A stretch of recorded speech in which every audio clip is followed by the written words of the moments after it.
All right, shalom, shalom. First and foremost, I would like to give all praises, double honor, and glorification to the Most High Yahweh by Shema Mashiach, Womadak Yahushai, Barakatah Yahweh, Barakatah Yahushai. This is going to be an extremely quick video through the Spirit. Not going to be too long at all, Lord willing. Just going into us being holy, righteous vessels. Let's strive to be holy, righteous vessels. As the scriptures say, we want to be fit for the master's use, but in a good way. Because essentially, whether somebody wicked or righteous, they're a vessel that's fit to be used. Essentially every spirit, every brother, every sister, every child, everybody's a vessel by default. But the thing about it is what you get used for. Either get used for righteousness or you get used on the left hand side for wickedness. So let's try to be holy, righteous vessels. Because if you're a holy, righteous vessel, then by default you're gonna be used for righteousness. If you're a wicked vessel, then you'll be used for wickedness. So everybody is a vessel that's capable. Everybody is a vessel that's capable of being used. Overall, in general, everybody in this truth, even out of this truth, the people of the world, everybody by default is a vessel that's made by the potter. Okay, and it's up to the Most High to choose what He use you for. So us being in this truth, having the knowledge, right? We want to strive to be holy, righteous vessels that can be used in a good way. All right, through the Spirit. So let's dive right into it. We're gonna go to Romans 12, 1-2. This book of Romans, right? Chapter 12 and verse 1. Brothers preached about the other day. I'm gonna run it back. Romans 12:1. It says, I beseech you, therefore, brethren, by the mercies of God, that ye present your bodies a living sacrifice, holy, acceptable unto God, which is your reasonable service. So the scriptures talk about us presenting our bodies as a holy, reasonable sacrifice. The only way to present your body as a holy, sacrifice is by being a holy, righteous vessel. It say what? Verse number 2. It says, and be not conformed to this world, but be ye transformed by the renewing of your mind, that ye may prove what is that good and acceptable and perfect will of God. So in order for us to be holy, righteous vessels, we can't be conformed to this world. The world not holy. All right. The people of the world, they're not striving to be holy, righteous vessels. All right. So one milk, well, it is milk, but it still can be rather difficult. But one good step, I'm gonna just say, to working towards striving to be a holy, righteous vessel is to purge the worldliness out of us. Like the scriptures say, don't be conformed to this world. Don't conform to the image of the world. Right? That's a cloak or image or covering of nothing but wickedness. Nothing but defiled raiment. Okay, so that's step one. Just purging the lust and love of the world far out of your heart, so you could be a righteous, holy vessel for Yahweh B'Shem Yahushua. Okay. We'll go to 2 Timothy, right? 2 Timothy 2. Oh, Salaki. Not sure what just happened. Okay, God. 2 Timothy 2, right? And we'll start at verse 20. Matter of fact, I'm going to start at verse 19. This 2 Timothy 2 and 19. It says, nevertheless, the foundation of God standeth sure, having this seal, the Lord knoweth them that are his. And the Lord do know each and every chiefly elect Israelite that belong to him. Because all Yashala belong to the Most High. That's true enough. But the Lord chiefly dealing with the elected Israel. They say what? And let everyone that nameth the name of a Mashiach depart from iniquity. So as long as we're going to proclaim the name of Yahweh Shai in our mouth, we should be striving to depart from iniquity, to depart from sin, to depart from wickedness. We should be striving to. Trying to be a little bit better each and every day. Trying to be, more blameless each and every day. They say what? Verse number 20. But in a great house, there are not only vessels of gold and of silver, but also of wood and of earth. It says, and some to honor, and some to dishonor. So you got vessels in the house. So some vessels are honorable, some vessels are dishonorable. Okay, that's just how it goes. That's just life for you. It's just like your shoes. You got some shoes, they dishonorable.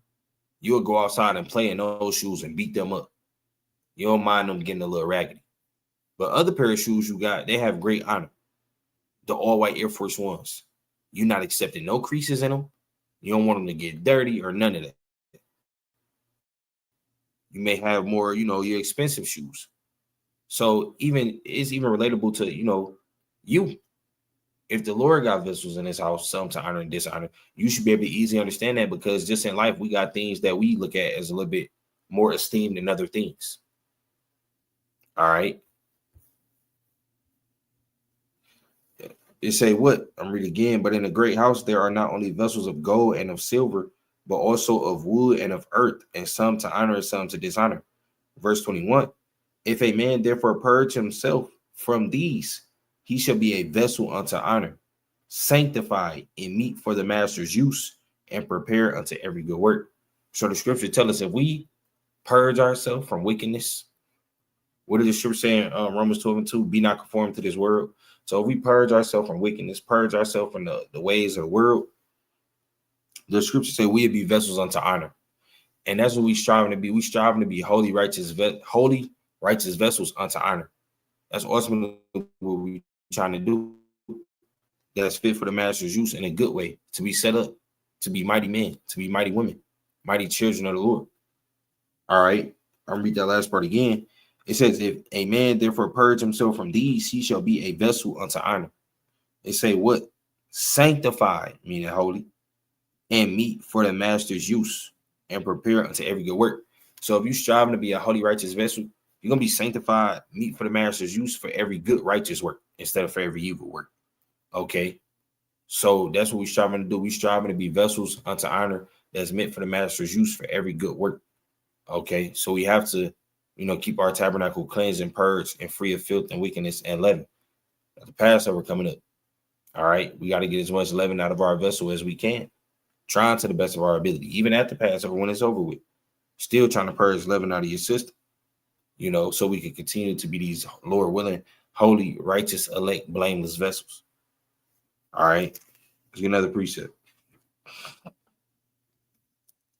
Let's go book of Philippians. All right, chapter 4, verse number 8. This Philippians 4:8. It says what?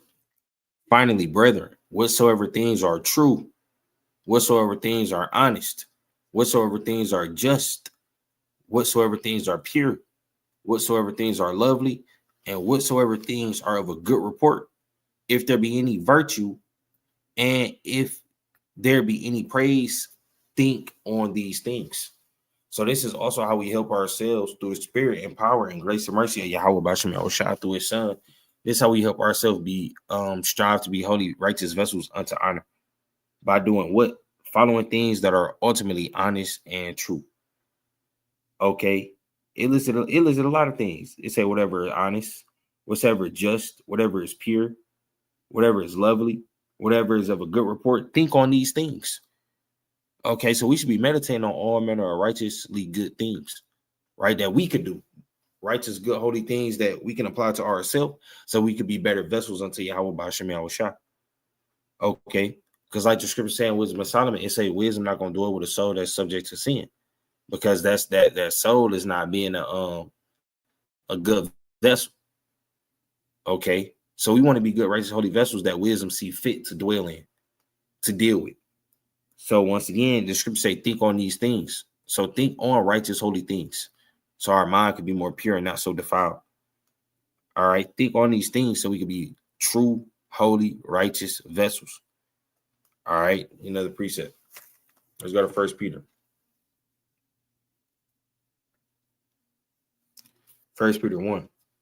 All right. In verse 13, this is the book of 1 Peter chapter 1 and verse 13, and say what? Wherefore, gird up the loins of your mind. So I want to strengthen your mind. It says, be sober. So you don't want to be drunk. Definitely not with the drunkenness of this world. It says, wherefore, gird up the loins of your mind. Be sober and hope to the end for the grace that is to be brought unto you at the revelation of Yahushua Mashiach. So we should be sober with the loins of our mind girded up, thinking about the hope of the grace that's to appear to us, Lord willing, when Yahushua return. It say verse 14, as obedient children, not fashioning yourselves according to the former lust in your ignorance. So this is how we strive to be holy, righteous vessels. We strive to be holy, righteous vessels by not fashioning ourselves to the former lust that we did when we was ignorant and didn't have this truth. So keep that youthful lust purged out of you. It say verse 15, but as he which have called you is holy, so be ye holy in all manner of conversation. So the scriptures encourage us, the Most High encourages us through the scriptures to be holy, even in all manner of conversation. And your conversation not just entitled to simply the words that come out your mouth, but it's how you conduct yourself as well. It says, verse 16, because it is written, be ye holy, for I am holy. Right? And that's in Leviticus 19 and 2, and Leviticus 20 and 7. Right? We want to be holy because the Lord is holy. Okay? So we want to purify ourselves and cleanse ourselves best we can so we could be holy unto Yahweh B'Shem Yahushua and be good vessels that's fit for righteous use in these last days. Okay? Let's get another precept. Let's go to 2 Corinthians 10. All right? Look at 2 Corinthians chapter 10 and verse number 4. I'm reading 4 through 5. It says, what? For the weapons of our warfare are not carnal, but mighty through God to the pulling down of strongholds. So the weapons of our warfare is not carnal. We're not knocking off demons with a literal dang Glock, with a literal shotgun. No. The weapons of our warfare, they're not carnal, but they mighty. Okay? And the weapons of our warfare, through God, they can pull down strongholds. Because it's this word that really changed your mind and really help purge foolishness and folly out of your heart and purge the lust and love of the world out of your heart. It's this word. It's a verse 5, casting down imaginations and every high thing that exalteth itself against the knowledge of God and bringing into captivity every thought to the obedience of a Mashiach. So, hey, look, this is what this word do. All right, this word, it put down strongholds and it casts down imaginations. And it casts down, well, really our weapons in general, which chiefly is the word. It casts down imaginations and any high thing that exalts itself against the knowledge of God. All right. And to bring into captivity every thought to the obedience of Mashiach Yahushua. So we have to use the weapons, the spiritual weapons that we got to cast down any wickedness that's in our vessels. That's what we got to use our weapons for. Okay, because our weapons is not carnal. They mighty and they pull down strongholds. So we have to use this spiritual weaponry that we have to keep our vessels purged, right? To cut the flesh, that the spirit may win, to purge out leaven, right? To just overall keep growing and developing as mighty brothers and sisters knowing this truth. Okay, so we have to use our weapons that are not carnal. They're mighty weapons through God. They pull down strongholds. They cast down imaginations. They bring in subjection into obedience every thought, man, to the obedience of Yahushua. Okay, let's go to 1 Thessalonians 4.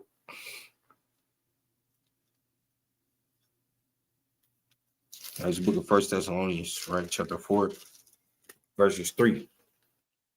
1 Thessalonians 4 and 3, it says, for this is the will of God, even your sanctification, that ye should abstain from fornication, right? And we should abstain from fornication. It says that every one of you should know how to possess his vessel in sanctification and honor. So we should know how to possess our vessel in sanctification and honor. We should know how to, treat this temple, this so-called, this flesh that we in, this tabernacle that we in. We should know how to treat it properly and keep it under obedience and subjection and keep it under control with great discipline. So we can be as honorable to the Most High as possible, because we striving to be holy, righteous vessels. So, we need to know how to possess our vessel in sanctification and in honor, especially since we striving to be holy, righteous vessels. It says, what, verse 5? Not in the lust of concupiscence, even as the Gentiles which know not God. All right. So we don't want to be ruling, we don't want to be handling our vessel, right, in a way that, in an evil concupiscence way, and in a way that the dang Gentiles of this world handle themselves. Okay. Or even our worldly brothers and sisters that don't know the Most High. Okay, we don't want to be, handling our vessel in these lewd, wicked, off ways. Heck, we want to rule our vessels in sanctification and honor, showing forth discipline and holiness and righteousness as the children of God. All right, so every one of you, it say what? You should know how to possess your vessel. So let's try to be holy, righteous vessels, knowing how to possess our vessels, knowing how to possess this body that we in. All right, let's get one more. Let's go to Colossians, right, chapter 3. Book of Colossians chapter 3, right? And verse number 2. Colossians 3 and 2, it say what? Set your affection on things above, not on things on the earth, right? So in order to be a vessel that's striving for holiness and righteousness, your affection and your heart, it really got to be with Yahweh and Yahweh Shah. It can't really be focused on things down here, on things that's above the earth. All right, your affection need to be set on high to Yahweh and Yahweh Shah. Okay, if your affection is set on things on earth, you ain't gonna be able to strive to be a righteous vessel. You will be a vessel that's consumed with the lust and love of the world, which we don't want. All right. It say, for ye are dead and your life is hid in Mashiach Yahushai in God. All right. And our life is hid in Yahushua, Lord willing, man. Preserved, Lord willing. Okay. So through the Spirit, we trying to be holy, righteous vessels. So we got to purge wickedness out of our vessels. We got to purge lust and love of the world out of our vessels, that we may be holy, righteous vessels until Yahweh B'Shem Yahushua. Right. So Lord willing, brothers and sisters edified through the Spirit and exhorted to strive to be holy vessels. Purge the old man out, keep them out. Purge the old woman out, keep her out, and keep enduring, purifying yourself each and every day to be holy, righteous vessels unto Yahweh B'Shem Yahushua, that's fit for the master's use. All right. So Lord willing, brothers and sisters, endure and make their cardinal relationship in these last days. And Lord willing, the Most High have mercy upon us all through the Spirit. And with that, we're gonna close up, and with that, we're gonna close up, of course, giving our praises, honor, glorifications to the Most High Yahweh by Shalom Mashiach Yahushua. Shalom.